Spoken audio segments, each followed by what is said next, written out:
Salve, salve! Sejam todos bem-vindos à aula 5.2 do curso de Logística Reversa, onde nós trataremos da Lei de Crimes Ambientais, a Lei 9.605 de 1999. Eu sou o professor Alex Nina, graduado em Administração e Geologia, especialista, mestre e doutorando em Desenvolvimento Sustentável. A responsabilidade ambiental, ela ocorre nas três esferas do direito: a esfera civil, a esfera administrativa e a esfera penal. Então, de acordo com a esfera, você tem uma lei diferente. Na esfera civil, que quem trata é a Lei 6.938, que a gente viu na aula passada. Na administrativa é o Decreto 6.514 de 2008 e a penal é a lei que a gente vai ver hoje, que é a 9.605. Então hoje nós vamos falar estritamente da esfera penal dos crimes ambientais. Então na esfera civil a responsabilidade é objetiva e na administrativa também. Ou seja, existe o poluidor-pagador que assume o risco.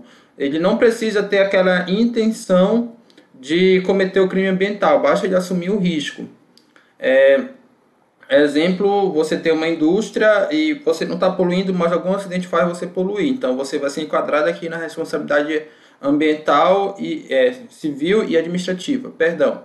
Já na penal você tem que ter a intenção, tem que caracterizar a intenção de você cometer o crime ambiental.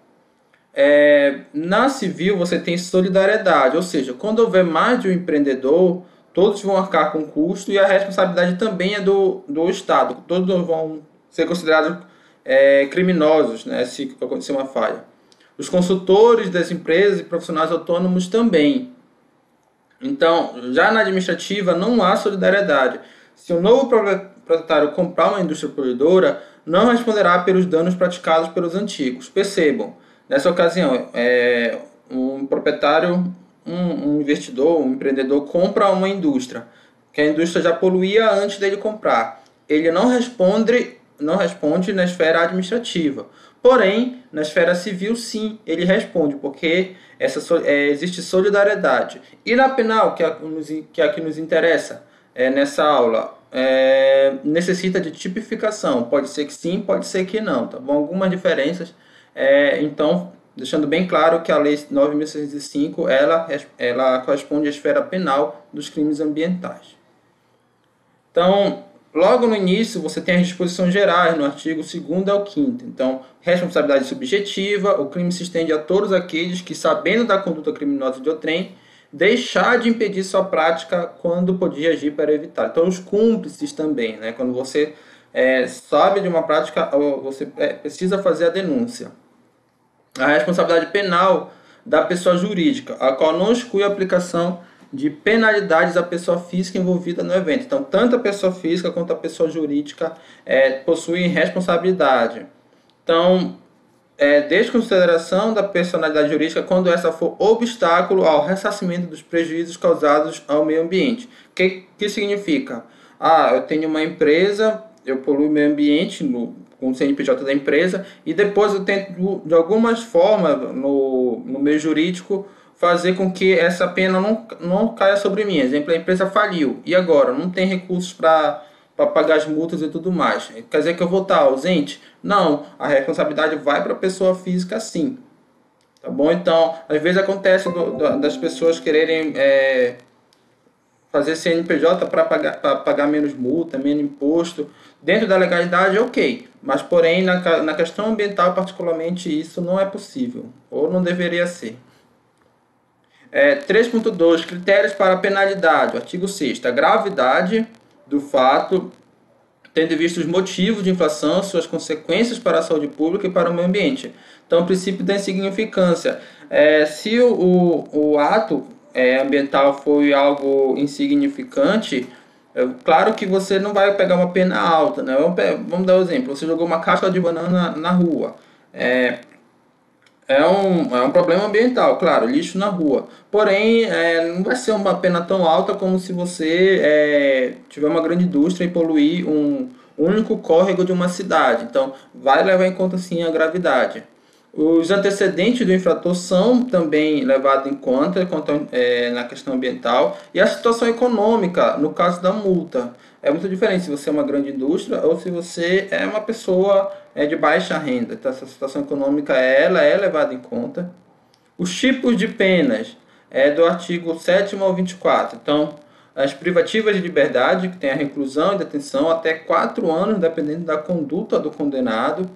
A multa, calculada segundo o Código Penal, no mínimo 10 e no máximo 360 salários mínimos. Olha só quanto pode chegar. Podendo seu valor máximo ser aumentado em até 3 vezes caso se revele ineficácia. Então, pode ser aí quase mais de 1.000 salários mínimos. Então, é um valor alto, né? Restritivas de direitos, prestação de serviço à comunidade, proibição do condenado de contratar com o poder público, de receber incentivos fiscais, participar de licitações, qualquer outro benefício pelo prazo de 3 a 5 anos. Então você ganhou uma licitação com o poder público, cometeu um crime ambiental, vai ter que ficar aí 3 a 5 anos sem firmar contrato com o poder público. Suspensão parcial ou total das atividades, prestação pecuniária, pagamento em dinheiro à vítima ou entidade pública ou privada com fim social. Aqui as circunstâncias. Existem na lei circunstâncias que atenuam e que acentuam a pena para quem comete o crime ambiental. Então, quais são as que atenuam? O baixo grau de instrução e a escolaridade. A gente viu numa das aulas essa relação que tem com a consciência ambiental e a escolaridade. Então, se a pessoa tem mais escolaridade, pressupõe-se que ela tem mais acesso à informação e que a chance dela saber que aquilo é um crime ambiental é maior, por isso que é levado em conta. O arrependimento como manifestação espontânea de reparação dos danos.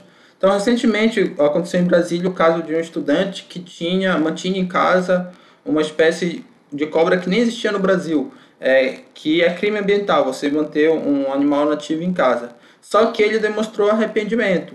Então, a pena dele foi atenuada, porque ele se arrependeu. Na verdade, é assim, estourou esse caso desse estudante e várias outras pessoas que mantinham animais silvestres em casa começaram a se arrepender e ir na delegacia falar que realmente estava cometendo um crime ambiental. Então, a pena dessas pessoas vai ser menor do que se a polícia descobrisse sem que ela fosse confessar, sem que ela fosse de livre e espontânea vontade na delegacia. A colaboração com os agentes de vigilância e controle ambiental, isso tudo atenua. O que é que acentua? O que é que se eu fizer, a minha pena vai aumentar? A reincidência, a obtenção de vantagem pecuniária, coação de outro, atingir uma unidade de conservação, em período de defesa de fauna, em domingos e feriados, à noite. Então, se eu cometo lá a minha poluição, se eu faço maltrato com o animal aqui no domingo, que tem menos fiscalização, também isso acentua crime. Em épocas de secas e inundações, com métodos cruéis, imagina, né? Atingir espécies ameaçadas e facilitada por funcionário público, ou se for o próprio funcionário público também, ele vai ser o cúmplice. Então, a pessoa e o funcionário público que facilitaram vão ter a pena acentuada. Classificação dos crimes contra o meio ambiente. Você tem 5 tipos de crimes lá, desde o artigo 29 ao 79, contra a fauna, a flora, a poluição e outros crimes ambientais, contra o ordenamento urbano e o patrimônio cultural, contra a administração ambiental. Crimes contra a fauna, do artigo 29 ao 37º. Então, caçar, pescar, matar, perseguir, apanhar, utilizar, vender, expor, exportar, adquirir, impedir a procriação, maltratar, realizar experiências dolorosas ou cruéis, transportar, manter em cativeiro sem autorização ambiental e em desconformidade com esta. Então, todos esses verbos são crimes quando você comete qualquer um desses verbos contra animais silvestres, nativos ou em rota migratória, ou até mesmo ovos e larvas. Então, isso aqui é uma forma sintetizada da lei. Ela vai usar todos esses verbos primeiro para animais silvestres, para ovos e larvas, enfim. E mesmo que para fins didáticos ou científicos. Então, um professor de biologia, por exemplo, que vai apanhar um animal com maltrato, de forma cruel, ele não pode dizer, não, mas eu estava dando uma aula, Não, mas você precisa de autorização para fazer isso e tem todo um rigor da lei.